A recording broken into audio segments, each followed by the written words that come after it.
Ngayon po guys, gagawa po tayo ng bechamel sauce. Lagyan lang po natin ng butter.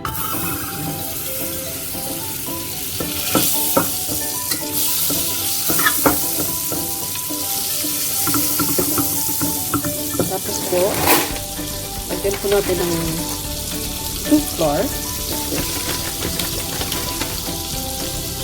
I-mix lang po natin.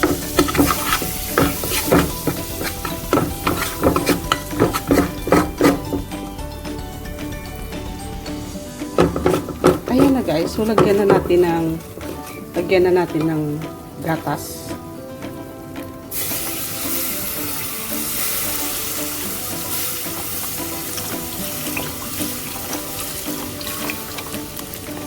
Fresh milk.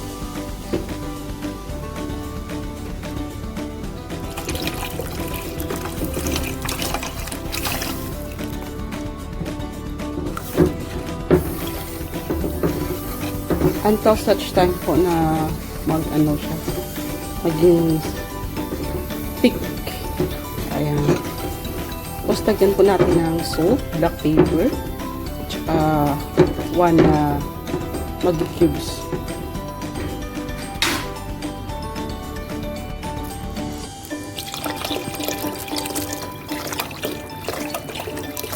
Yung paggawa po ng sauce po, nakadepende po sa quantity ng macaroni.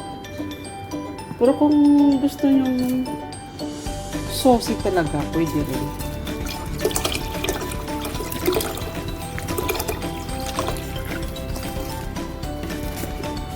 Pero yung equivalent po ng half macaroni is equivalent to 1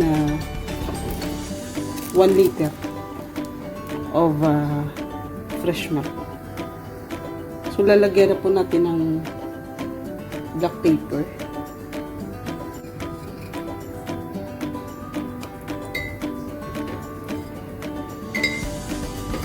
Kung may nutmeg po kayo, lagyan nyo. Kung wala, okay lang. Pero may nutmeg kami ngayon. So, lalagyan ko po ng nutmeg.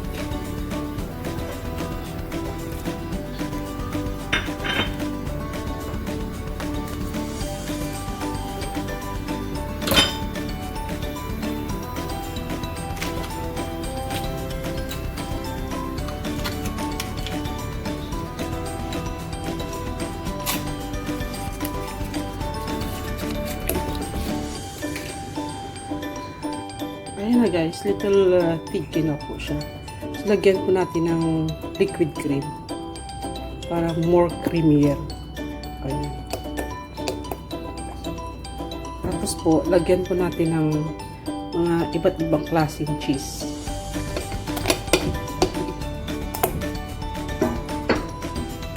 Tapos lagyan po natin ng jibin glass or glass cheese or cream cheese. Ito po siya. Ayan. So that magiging masarap po ang sauce natin ngayon para sa bechamel. Ito po siya. Ayan. See? Very thick.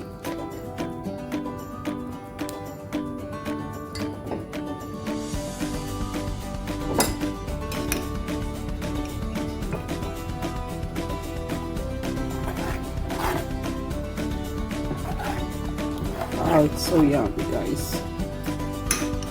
Very creamy. Ayan. So creamy.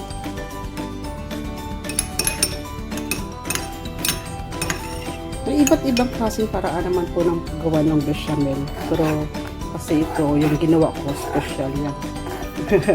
Special po yan. Kasi may iba't ibang cheese, may liquid cream, may kung ano-ano pa. Ayan. So, that's our cream sauce bechamel. So, we will put now directly to the Pyrex and put in the oven.